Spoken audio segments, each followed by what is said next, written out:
コーチェラミュージックフェスティバルの舞台に立ち、大きな関心を集めたルセラフィム。公演が終わった後、ルセラフィムの舞台について様々な話題を呼び起こしています。現場での反応は楽しくて良かったと、実力が足りなかったという意見がぶつかっています。一体その日何があったからこのような話題になったのかと、K-POP の現在の問題について一度話してみたいと思います。アメリカで年1回開かれる総合音楽フェスティバル、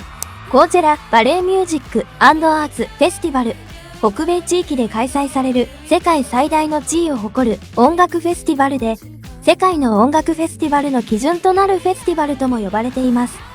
最初は主にビヨンセ、コールドプレイなど多くの西洋圏のミュージシャンが出演したが、このコーチェラフェスティバルが変化し始めたのは2016年からでした。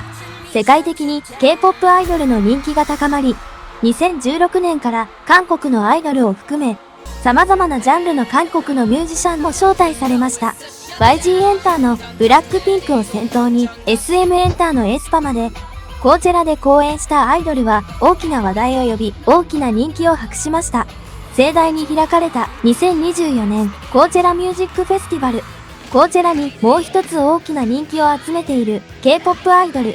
HYBEのルセラフィムが大きな関心と期待を受けて、2024年4月13日、米国最大のミュージックフェスティバルコーチェラに出場しました。世界中の注目を集めるフェスティバルの舞台に立つことは実に良い機会です。自分たちの能力を十分に発揮すれば、グループの名前を全世界に知らせる機会としても戻ってきます。しかし、能力を十分に発揮できなければ、これもまたイメージに大きな打撃を受ける可能性もある。両刃の剣かもしれません。このような舞台にデビュー2年目の K-POP アイドル、ルセラフィムが登場し、40分間、アンティフラッジル、フィアレス、ウンフォービベンなど10曲を披露しました。コーチェラのために用意された様々なイベントに観客席の雰囲気は熱かったです。音楽専門誌、ビルボードはルセラフィムは大規模な舞台で情熱的な舞台を繰り広げ、10曲の舞台は終始観客を踊らせたと評しています。しかし、彼らの舞台を YouTube などで見た人々からは、メンバーたちの歌の実力について残念だったという反応が出たのも事実でした。激しいダンスと歌を同時に消化しながら、舞台後半に行くほど体力が落ちたような呼吸、不安定な音程が何度も出てきたからです。また、普段の音楽番組で見せてきた彼らの歌とライブの格差が激しく、音楽番組のライブに対する疑問と、ルセラフィムの歌の実力に対する疑いさえ呼び起こすほどでした。また、先にコーチェラに立って素敵な舞台を見せたブラックピンクとエスパの舞台と比べると、比較的足りなかったことも明らかでした。K-POP の成功を願う私としても残念な舞台でした。それなら今回のコーチェラでの批判の声は、ルセラフィムだけに向かうべきかについてはもう少し考える必要がありそうです。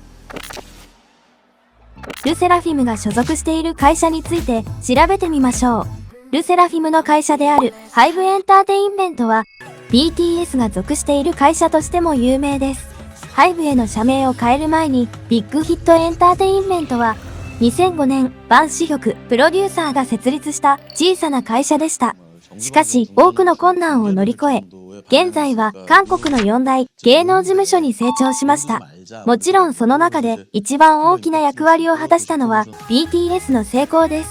BTS の成功はビッグヒットエンターテインメントのグローバル市場への進出及び成功。彼らのグローバルな人気はビッグヒットをさらに大きく成功した企業にしました。そのようにビッグヒットからHYBEに社名を変え、会社規模の大きな拡張とともに、複数のアイドル育成会社を保有することになりました。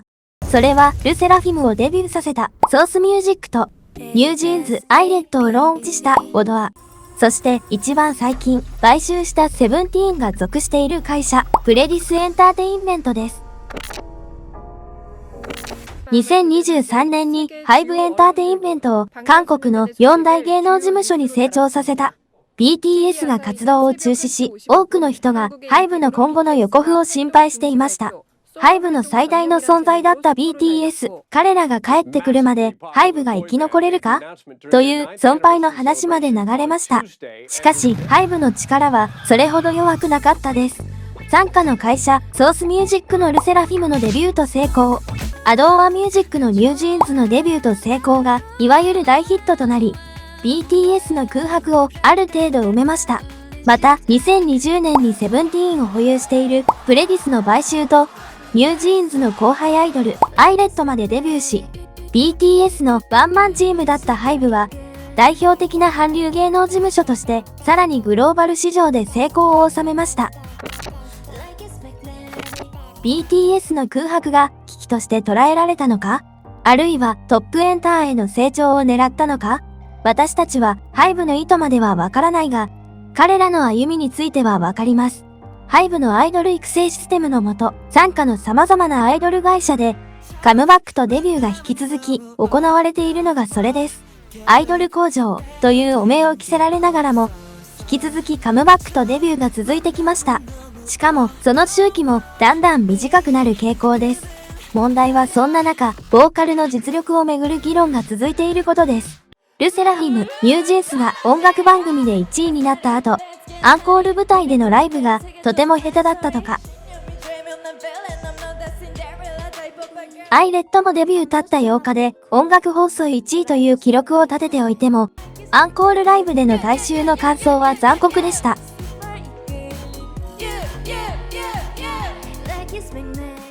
私はこのような事態の一番大きな責任を持っているのはHYBEだと思います。アーティストの才能が開花する前に、あるいは歌手としての才能があるか証明される前に、ファンはがっかりを、歌手は痛い批判の矢に当たり、誰も幸せではない今の状況にまで至りました。アイドル文化を消費するファンが実力的にがっかりするほどのアイドルを供給し続ければ、ファンは悩むことなく彼らから離れることもできるでしょう。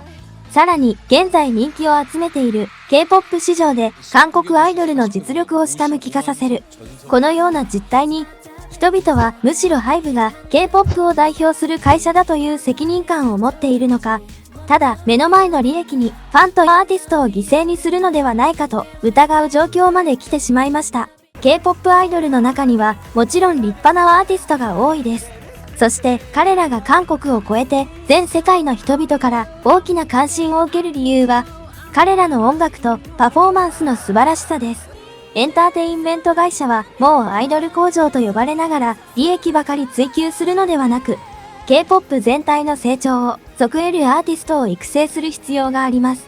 韓国のエンターテインメント会社は一つの文化を導いていく